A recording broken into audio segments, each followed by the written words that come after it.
Nous sommes effectivement très très heureux d'être ici à Kigali au Rwanda parce que l'UCI n'avait jamais organisé ces événements phares, les championnats du monde en Afrique, alors que nous célébrons cette année nos 125 ans. C'était une volonté du comité directeur, ma volonté quand j'ai été élu en 2017, et aujourd'hui on voit que le succès est là. Beaucoup de délégations, de coureurs, de dirigeants sont impressionnés par la qualité de l'organisation. Ici, tout est parfaitement organisé, tout est sûr, les routes sont magnifiques, mais pas simplement la route de la course. Vous allez rouler à 100 km d'ici, les routes sont aussi dans un état extraordinaire. Et d'ailleurs, toutes les routes en France sont malheureusement pas dans cet état-là.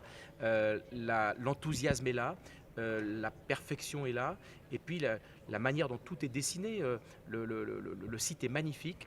Et vraiment, on a une organisation, on va dire, parfaite. Il y a de l'enthousiasme. Et je suis convaincu que pour les courses élites de samedi et dimanche, on aura une foule considérable. Beaucoup s'inquiètent pour la suite, tout Ouais. de même, parce que pour le cyclisme africain, Mmh. manque de courses, on en a parlé. Ouais. Comment l'UCI peut aider à justement développer encore le cyclisme en Afrique? Alors ce qui est sûr, c'est que pour nous, ce n'était pas une ligne d'arrivée, ces championnats en Afrique, c'est plutôt un peu une ligne de départ. On a beaucoup travaillé pour avoir plus de coureurs, plus de courses, mais la réalité, c'est qu'en cyclisme sur route, il ne faut pas simplement un championnat du monde ou des courses au plus haut niveau mondial. Il faut tout un tas de courses locales, de courses nationales, de courses internationales. Et c'est vrai que la densité de courses n'est pas encore suffisante en Afrique. Elle augmente. Il y a des belles courses comme le Tour du Rwanda. Il y a plein d'autres belles courses en Afrique. Mais nous travaillons aujourd'hui avec les fédérations nationales pour que des épreuves soient promues au niveau international et puis des épreuves locales soient créées.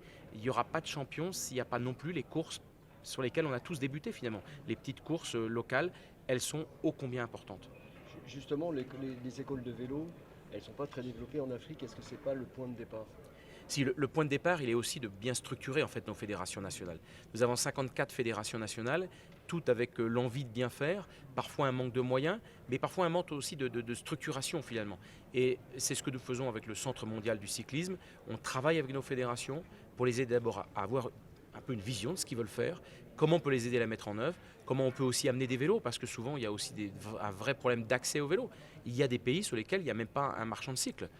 Donc il y a un vrai sujet de matériel qui se pose et aussi d'expertise et de connaissances. Donc ce qu'on fait, c'est qu'on fait en sorte que des athlètes qui sont venus au Centre mondial du cyclisme ou qui sont dans des équipes professionnelles eh bien, puissent aussi passer des formations d'entraîneurs, de mécaniciens et redonnent finalement localement.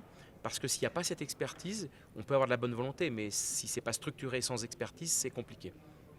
Il y a un autre point qu'on aborde beaucoup avec vous en ce moment, c'est le problème de l'Israël. Il y a Oui. les championnats d'Europe qui arrivent, les coureurs seront présents. Quelle est votre position? Alors, c'est tout à fait normal qu'il soit présent parce que nous considérons, et je parle bien sûr au nom de l'UCI, mais je pourrais pouvoir presque dire que ce sont aussi les valeurs olympiques, le CIO a confirmé notre position, le sport n'est pas un outil de sanction. Il y a des outils au sein de l'ONU pour prendre des sanctions contre des États éventuellement. Nous ne sommes pas un outil de sanction, nous sommes un outil au service finalement d'un idéal de mettre les gens ensemble avec le pouvoir unificateur du sport, avec pour objectif de promouvoir la paix. Et la paix ne passe pas par l'exclusion. Donc oui, les athlètes israéliens sont les bienvenus, comme les athlètes palestiniens quand on les accueille sur nos compétitions, comme voilà, tous les athlètes du monde.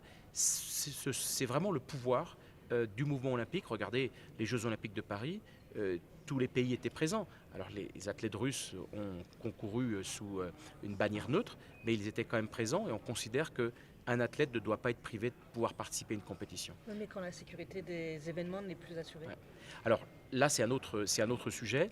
Et sur ce point, l'UCI a aussi fait savoir qu'elle déplorait finalement que notre événement, enfin pas notre événement directement, mais une course de vélo, la Vuelta, puisse être finalement pris en otage, que des gens puissent manifester dans un pays démocratique, c'est pas illogique. Ils peuvent faire valoir leur point de vue, que des drapeaux puissent être brandis, ça peut tout à fait se comprendre, que les gens qui protestaient sautent sur la route, fassent tomber les coureurs, ça c'est à mon avis totalement inacceptable. Et donc oui, la sécurité était en difficulté, mais les policiers essayaient de garantir la sécurité. Et en même temps, le Premier ministre soutenait les protestants qui finalement sautaient en plein milieu du peloton. Donc c'est pas non plus en mettant de l'huile sur le feu qu'on va pouvoir garantir la sécurité de nos courses de vélo. La France, heureusement, n'a pas cette position. Et voilà, le championnat d'Europe va se dérouler et on appelle à ce que tout le monde soit respecté. La situation est un peu différente parce que le championnat d'Europe, c'est une équipe nationale. Là, on avait une équipe de marque pour la Vuelta.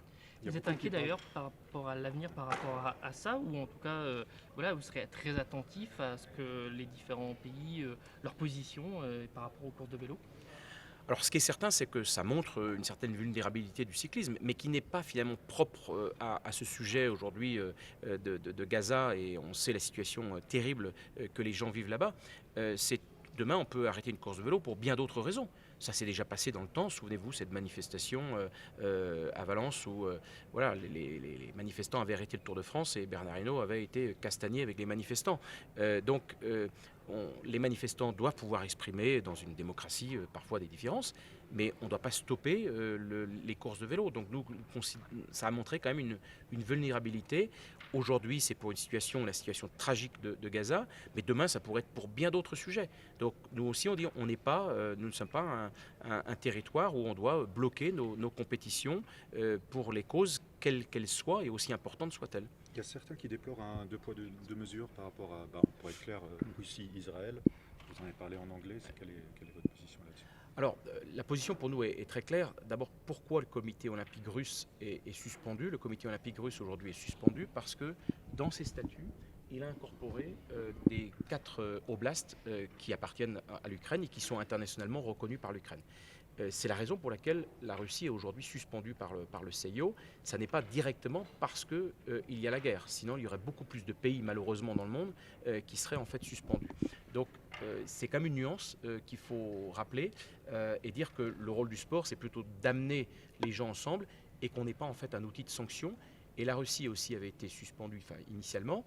Du moins, les athlètes russes n'avaient pas été autorisés à participer parce qu'il y avait une rupture de la trêve olympique par la Russie. L'attaque de l'Ukraine s'est faite pendant la trêve olympique qui avait été votée à l'unanimité par les Nations Unies. Donc ce qui explique effectivement qu'il y a aussi des nuances dans tout cela et le CIO n'a pas non plus vocation à suspendre tous les pays qui sont en guerre dans le monde, mais plutôt à les faire concourir ensemble.